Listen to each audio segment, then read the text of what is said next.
Puji Tuhan, nama saya Desina Dako, saya Prodi Pendidikan Agama Kristen.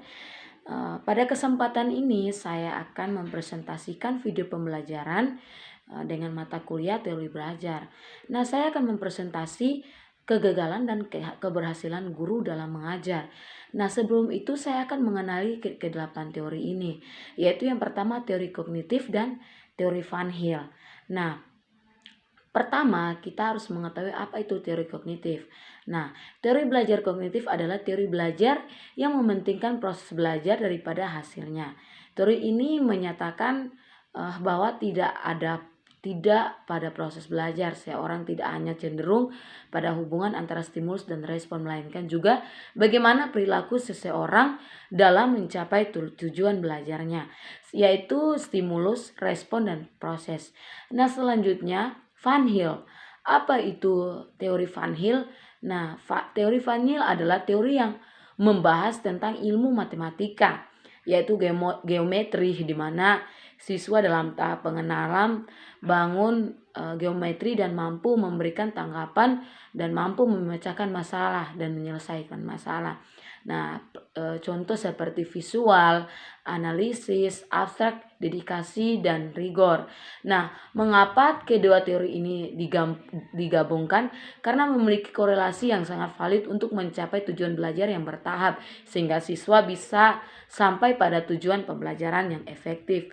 Nah, kita masuk pada teori yang kedua, yaitu teori behaviorisme dan teori asosiatif. Apa itu teori behaviorisme?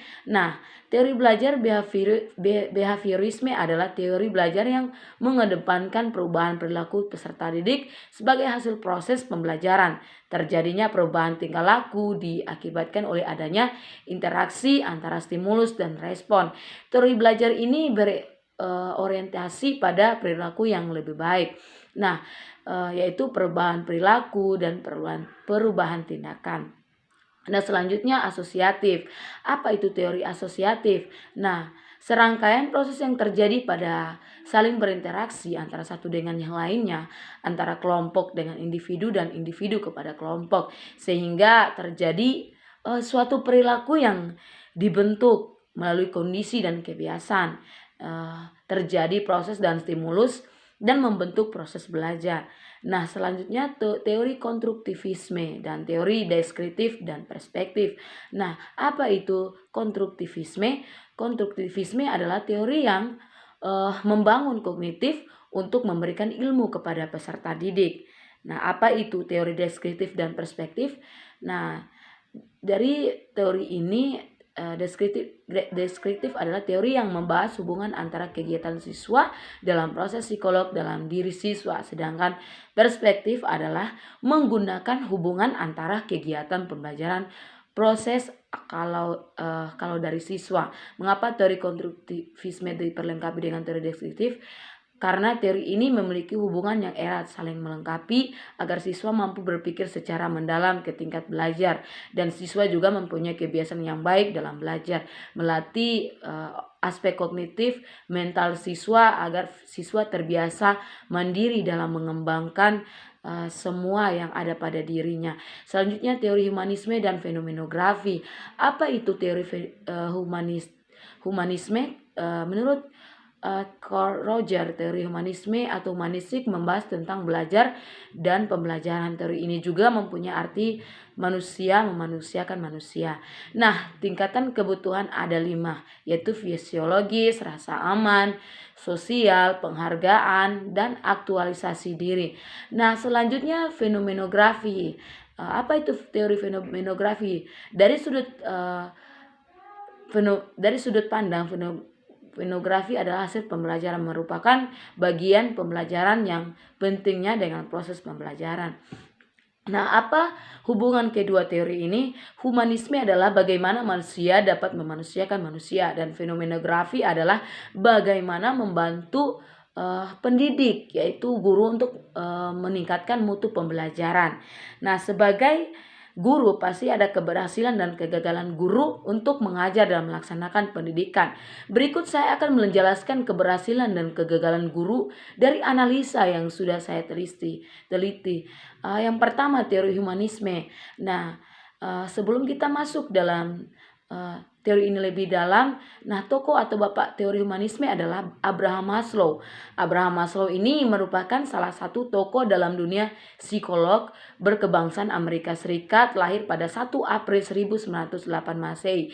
Ia merupakan anak tertua pasangan suami istri bernama Samuel Maslow dan Rose Silos yang merupakan imigran beralih ke Amerika Serikat dalam rangka untuk masa depan yang lebih baik.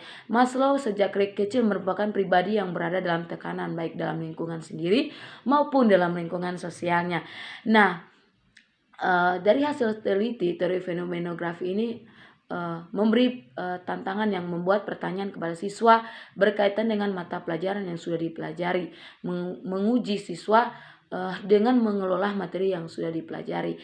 Selanjutnya deskriptif dan perspektif. Nah, teori ini guru tersebut menjelaskan serta memberi pandangan yang logis dan siswa mudah mengerti. Nah, selanjutnya teori konstruktivisme, yaitu tokoh teori konstruktivisme adalah Jean Piaget. Pandangan ini banyak didasarkan teori Piaget. Piaget mengemukakan bahwa segala usaha secara aktif terlibat dalam proses pemulihan informasi. Nah, yaitu melalui pembentukan atau kegiatan tindakan seseorang. Nah,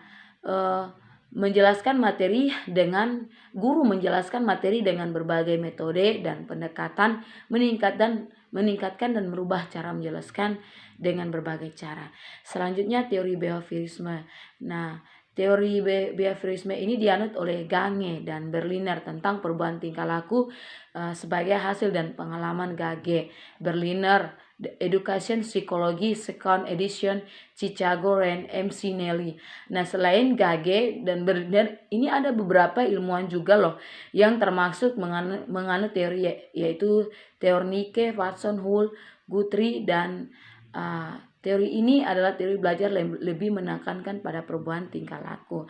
Nah, dari hasil yang saya teliti terjadi perubahan dalam cara belajar siswa mengerti dan mampu menjelaskan kembali materi yang ia pelajari. Siswa mampu memperagakan kembali materi yang sudah ia pelajari. Nah, selanjutnya teori asosiatif. Dari hasil yang saya teliti yaitu guru memberi penghargaan dan reward kepada siswa yang aktif maupun siswa yang pasif dalam menjawab, serta tantangan atau pertanyaan diberikan, tetapi tetap semangat dan terus berinteraksi dengan siswa dalam keadaan apapun. Selanjutnya itu teori kognitivisme, yaitu Jean Piaget adalah psikolog Swiss. Dia kelahiran Neuchâtel. Nah, Jean Piaget adalah profesor astra abad pertengahan di Universitas Neuchâtel. Nah, ia pindah dari Swiss ke Prancis untuk mengajar di sekolah Albert Binet, kemudian kembali ke Swiss untuk menjabat sebagai direktur. Nah, dalam teori ini tetap respek kepada tingkat berpikir siswa yang rendah, membawa siswa terus belajar, memberi tantangan untuk meningkatkan daya berpikir siswa sampai siswa maksimal dan mencapai standar tujuan belajar yang bermutu, memberi metode dan stimulus dalam berbagai pendekatan dan strategi. Selanjutnya itu teori Van Hill. Mengapa? Yaitu teori ini guru mengasah otak siswa dengan berbagai metode pendekatan belajar, mulai dari tahap mudah menegak dan standar tinggi. Melalui tahapan belajar mengembangkan intelek siswa agar siswa mampu memecahkan masalah dan memberi solusi dan jalan keluar. Selanjutnya yaitu kegagalan guru. Dalam teori ini yang saya temui dalam teori humanisme dan fenomenografi ini, guru hanya banyak penyampaian tapi tidak kreatif untuk mengembangkan semangat siswa, tidak sportif, tidak ada kemajuan atau perkembangan yang mengajak siswa stagnan di tempat. Nah, selanjutnya deskriptif dan deskriptif. Nah, perspektif, siswa tidak memiliki kebiasaan berinteraksi, bahkan tidak memberi kesempatan untuk berlatih belajar dan membangun hubungan yang baik di dalam kelas. Nah, selanjutnya teori behaviorisme. Nah, menurut yang saya analisa, yang saya teliti, siswa tidak ada perubahan dalam belajar. Siswa juga tidak dapat menerapkan karena pendekatan strategi yang tidak maksimal. Selanjutnya teori asosiatif. Nah, siswa berinteraksi dengan guru, tetapi guru kurang memperhatikan keadaan siswa. Guru menuntut siswa maksimal, tapi guru tidak maksimal, tidak menjadi contoh yang dan teladan yang baik. Selanjutnya teori kognitivisme. Nah, dari yang saya analisa ada stimulus, tidak ada perubahan pengetahuan siswa kurang mampu untuk mengembangkan inteleknya. Siswa tidak dapat menangkap apa yang dijelaskan oleh guru tersebut karena caranya adalah keliru. Nah, selanjutnya teori Van Hill. Nah, menurut saya teliti, guru tidak bisa memberi perubahan berpikir serta siswa tersebut dianggap bodoh, padahal guru sendiri yang tidak mempunyai inisiatif dan pendekatan yang menarik. Nah, selanjutnya kita masuk dalam konklusi dan modifikasi. Nah, dalam penelitian ini ada yang saya temukan dari guru yang telah gagal untuk melaksanakan model pembelajaran sehingga proses pembelajaran tidak efektif untuk mencapai tujuan keberhasilan mengajar dan melaksanakan pembelajaran. Seharusnya kita sebagai guru harus berusaha giat dan bekerja keras dalam melaksanakan tugas belajar, karena itulah salah satu profesi guru yang sangat berperan aktif untuk mengajar dan mengembangkan peserta didik tersebut, karena guru sebagai fasilitator atau fasilitas bisa juga dikatakan penyediaan bagi peserta didik agar mencapai keberhasilan belajar yang maksimal, efektif, bermutu, dan berkualitas. Nah, yang menjadi kesimpulan saya adalah kesuksesan guru adalah kesuksesan membawa para peserta didik untuk memiliki hak kesuksesan, karena guru adalah keselamatan bagi para murid untuk mencapai tujuan pendidikan yang berkualitas, unggul, dan berhasil. Maka turunnya 8 teori ini tersebut memberi solusi untuk para guru menuju kesuksesan dengan landasan pendidikan yang lengkap, bermutu, efisien, efektif, dan berkualitas. Puji Tuhan, ini yang menjadi video pembelajaran saya pada kesempatan ini. Tuhan Yesus memberkati.